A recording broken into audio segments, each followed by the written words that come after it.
By Charlotte Brontë. Chapter 4. Miss Marchmont. On quitting Breton, which I did a few weeks after Paulina's departure, little thinking then I was never again to visit it, never more to tread its calm old streets, I betook myself home, having been absent 6 months. It will be conjectured that I was, of course, glad to return to the bosom of my kindred.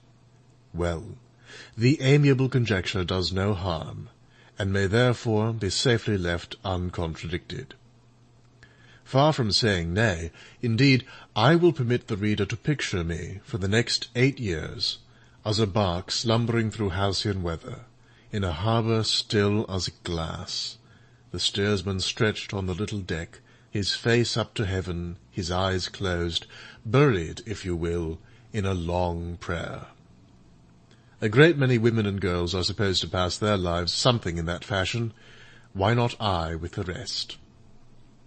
Picture me then, idle, basking, plump and happy, stretched on a cushioned deck, warmed with constant sunshine, rocked by breezes, indolently soft.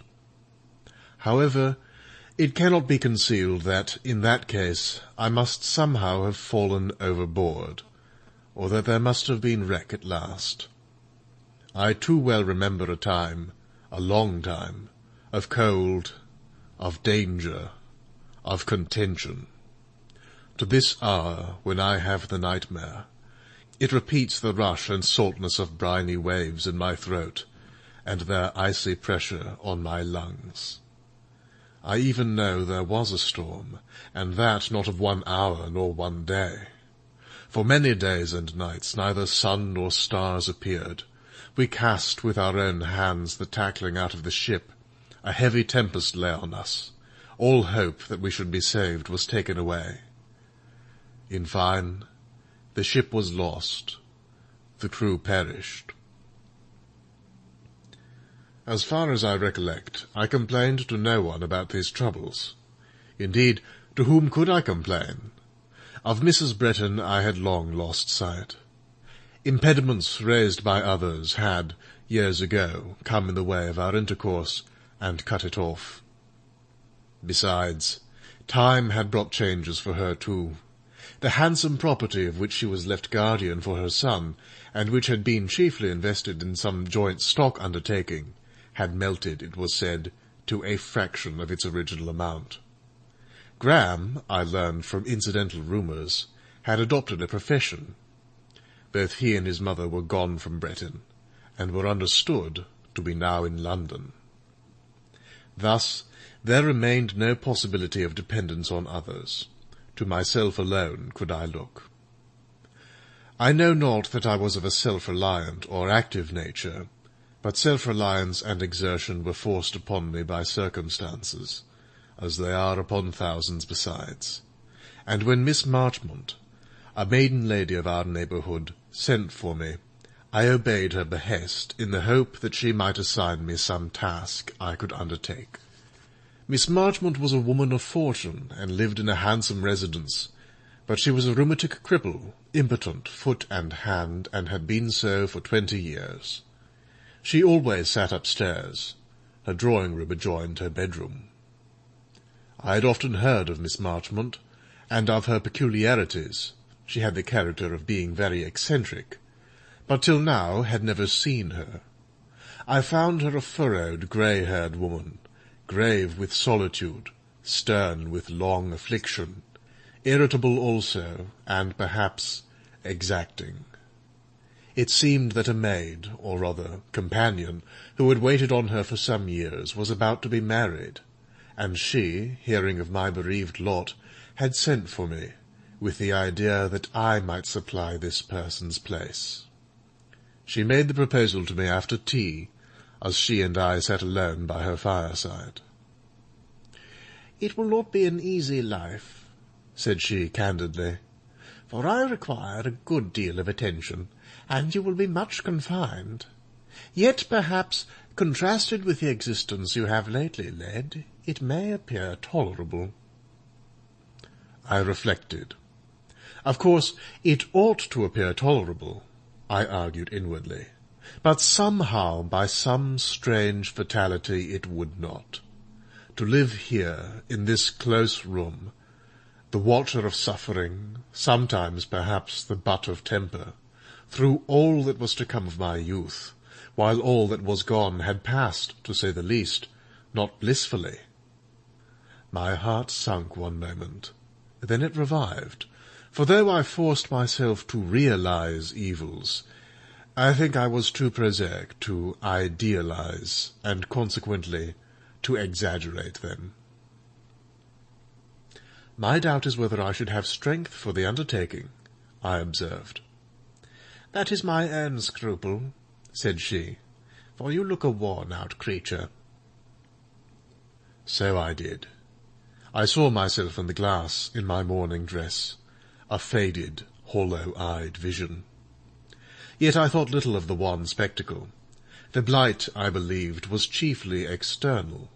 I still felt life at life's sources. "What else have you in view? Anything?" "Nothing clear as yet, but I may find something." "So you imagine. Perhaps you are right. Try your own method, then, and if it does not succeed, test mine. The chance I have offered shall be left open to you for 3 months. This was kind. I told her so and expressed my gratitude. While I was speaking, a paroxysm of pain came on. I ministered to her, made the necessary applications according to her directions, and, by the time she was relieved, a sort of intimacy was already formed between us. I, for my part, had learned from the manner in which she bore this attack that she was a firm, patient woman, patient under physical pain, though sometimes perhaps excitable under long mental canker. And she, from the good will with which I succoured her, discovered that she could influence my sympathies, such as they were. She sent for me the next day. For 5 or 6 successive days she claimed my company. Closer acquaintance, while it developed both faults and eccentricities, opened at the same time a view of a character I could respect. Stern and even morose as she sometimes was, I could wait on her and sit beside her with that calm which always blesses us when we are sensible that our manners, presence, contact, please and soothe the persons we serve. Even when she scolded me, which she did now and then, very tartly, it was in such a way as did not humiliate, and left no sting. It was rather like an irascible mother rating her daughter than a harsh mistress lecturing a dependent. Lecture, indeed, she could not, though she could occasionally storm. Moreover, a vein of reason ever ran through her passion. She was logical even when fierce. Ere long, a growing sense of attachment began to present the thought of staying with her as companion in quite a new light. In another week I had agreed to remain. 2 hot, close rooms thus became my world, and a crippled old woman, my mistress, my friend, my all. Her service was my duty, her pain my suffering, her relief my hope, her anger my punishment, her regard my reward. I forgot that there were fields, woods, rivers, seas, an ever-changing sky outside the steam-dimmed lattice of this sick chamber. I was almost content to forget it. All within me became narrowed to my lot. Tame and still by habit, disciplined by destiny, I demanded no walks in the fresh air. My appetite needed no more than the tiny messes served for the invalid. In addition, she gave me the originality of her character to study, the steadiness of her virtues, I will add, the power of her passions to admire, the truth of her feelings to trust. All these things she had, and for these things I clung to her. For these things I would have crawled on with her for 20 years, if for 20 years longer her life of endurance had been protracted. But another decree was written. It seemed I must be stimulated into action. I must be goaded, driven, stung, forced to energy. My little morsel of human affection, which I prized as if it were a solid pearl, must melt in my fingers and slip thence like a dissolving hailstone. My small adopted duty must be snatched from my easily contented conscience. I had wanted to compromise with fate, to escape occasional great agonies by submitting to a whole life of privation and small pains. Fate would not so be pacified, nor would Providence sanction this shrinking sloth and cowardly indolence. One February night, I remember it well, there came a voice near Miss Marchmont's house, heard by every inmate, but translated, perhaps, only by one. After a calm winter, storms were ushering in the spring. I had put Miss Marchmont to bed. I sat at the fireside sewing. The wind was wailing at the windows. It had wailed all day, but as night deepened, it took a new tone, an accent keen, piercing, almost articulate to the ear, a plaint piteous and disconsolate to the nerves, trilled in every gust. "Oh, hush, hush," I said in my disturbed mind, dropping my work and making a vain effort to stop my ears against that subtle, searching cry. I had heard that very voice ere this, and compulsory observation had forced on me a theory as to what it boded. 3 times in the course of my life, events had taught me that these strange accents in the storm, this restless, hopeless cry, denote a coming state of the atmosphere unpropitious to life. Epidemic diseases, I believed, were often heralded by a gasping, sobbing, tormented, long-lamenting east wind. Hence, I inferred, arose the legend of the banshee. I fancied, too, I had noticed, but was not philosopher enough to know whether there was any connection between the circumstances, that we often at the same time hear of disturbed volcanic action in distant parts of the world, of rivers suddenly rushing above their banks, and of strange high tides flowing furiously in on low sea-coasts. Our globe, I had said to myself, seems at such periods torn and disordered, the feeble amongst us wither in her distempered breath, rushing hot from steaming volcanoes. I listened and trembled. Miss Marchmont slept. About midnight the storm in 1/2 hour fell to a dead calm.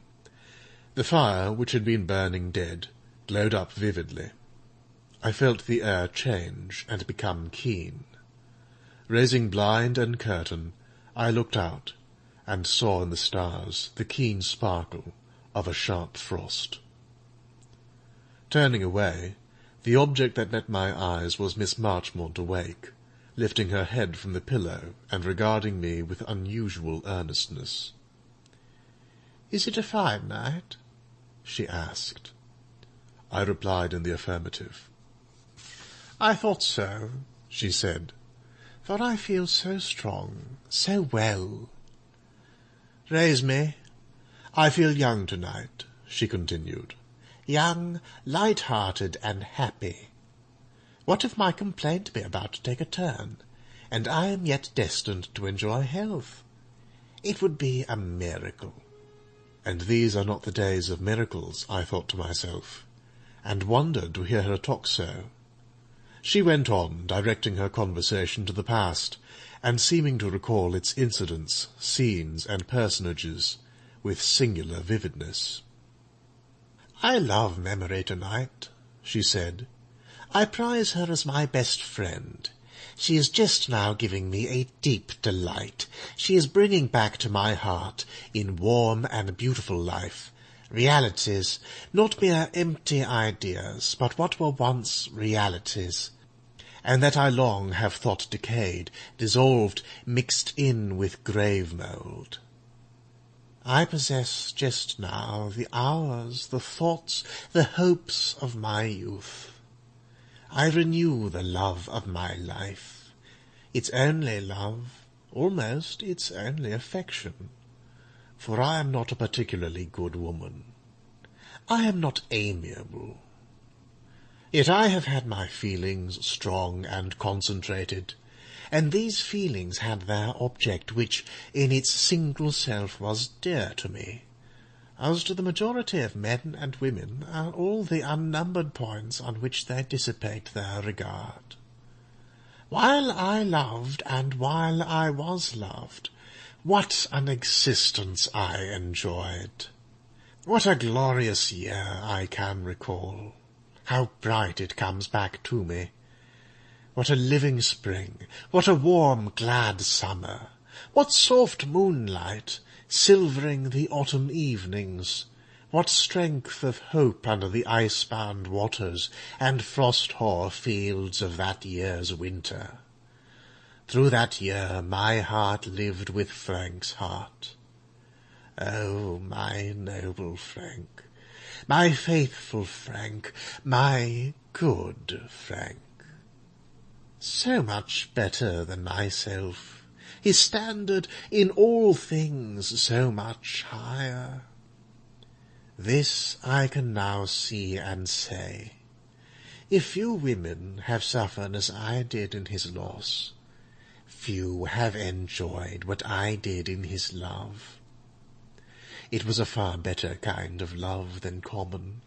I had no doubts about it or him. It was such a love as honoured, protected, and elevated no less than it gladdened her to whom it was given. Let me now ask, just at this moment, when my mind is so strangely clear, let me reflect why it was taken from me. For what crime was I condemned, after 12 months of bliss, to undergo 30 years of sorrow? I do not know, she continued after a pause. I cannot see the reason. Yet at this hour I can say with sincerity what I never tried to say before. Inscrutable God, thy will be done. And at this moment I can believe that death will restore me to Frank. I never believed it till now. He is dead, then? I inquired in a low voice. My dear girl, she said, one happy Christmas Eve I dressed and decorated myself, expecting my lover, very soon to be my husband, would come that night to visit me. I sat down to wait. Once more I see that moment. I see the snow twilight stealing through the window over which the curtain was not dropped, for I designed to watch him ride up the wide walk. I see and feel the soft firelight warming me, playing on my silk dress and fitfully showing me my own young figure in a glass. I see the moon of a calm winter night float full, clear and cold over the inky mass of shrubbery and the silvered turf of my grounds. I wait, with some impatience in my pulse, but no doubt in my breast. The flames had died in the fire, but it was a bright mass yet. The moon was mounting high, but she was still visible from the lattice. The clock neared 10. He rarely tarried later than this, but once or twice he had been delayed so long. Would he for once fail me? No, not even for once, and now he was coming, and coming fast to atone for lost time. "Frank, you furious rider," I said inwardly, listening gladly, yet anxiously to his approaching gallop. "You shall be rebuked for this. I will tell you it is my neck you are putting in peril, for whatever is yours is, in a dearer and tenderer sense, mine." There he was. I saw him, but I think tears were in my eyes, my sight was so confused. I saw the horse, I heard it stamp. I saw at least a mass. I heard a clamour. Was it a horse? Or what heavy, dragging thing was it, crossing strangely dark the lawn? How could I name that thing in the moonlight before me? Or how could I utter the feeling which rose in my soul? I could only run out. A great animal, truly Frank's black horse, stood trembling, panting, snorting before the door. A man held it. Frank, as I thought. "What is the matter?" I demanded.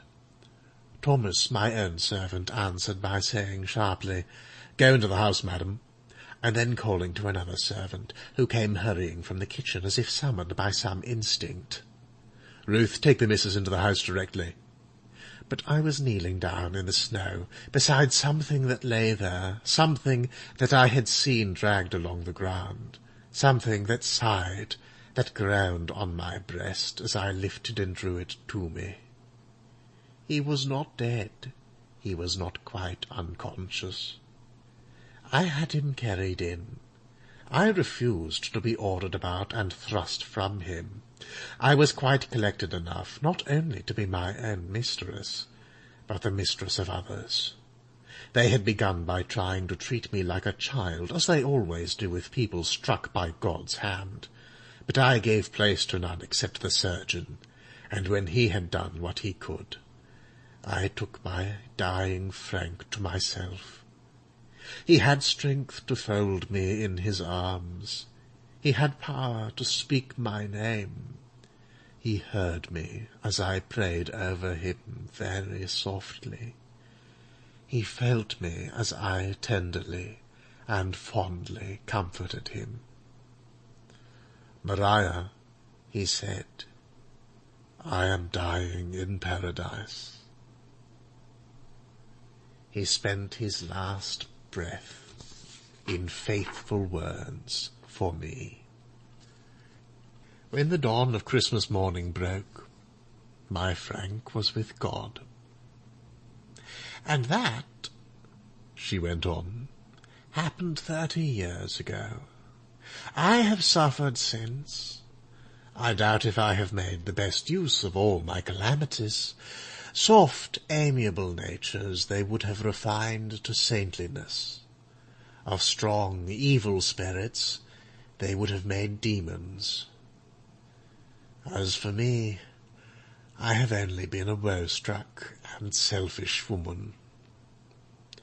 "You have done much good," I said, for she was noted for her liberal alms-giving. "I have not withheld money, you mean, where it could assuage affliction." "What of that? It cost me no effort or pang to give. But I think from this day I am about to enter a better frame of mind, to prepare myself for a union with Frank. You see, I still think of Frank more than of God, and unless it be counted that in thus loving the creature so much, so long, and so exclusively, I have not at least blasphemed the Creator, small is my chance of salvation. What do you think, Lucy, of these things? Be my chaplain and tell me." This question I could not answer. I had no words. It seemed as if she thought I had answered it. "Very right, my child. We should acknowledge God merciful, but not always for us comprehensible. We should accept our own lot, whatever it be, and try to render happy that of others, should we not? Well, tomorrow I will begin by trying to make you happy. I will endeavour to do something for you, Lucy, something that will benefit you when I am dead. My head aches now with talking too much. Still, I am happy. Go to bed. The clock strikes 2. How late you sit up, or rather, how late I, in my selfishness, keep you up. But go now. Have no more anxiety for me. I feel I shall rest well. She composed herself as if to slumber. I too retired to my crib in a closet within her room. The night passed in quietness. Quietly, her doom must at last have come. Peacefully and painlessly. In the morning she was found without life, nearly cold, but all calm and undisturbed. Her previous excitement of spirits and change of mood had been the prelude of a fit. One stroke sufficed to sever the thread of an existence so long fretted by affliction. End of Chapter 4.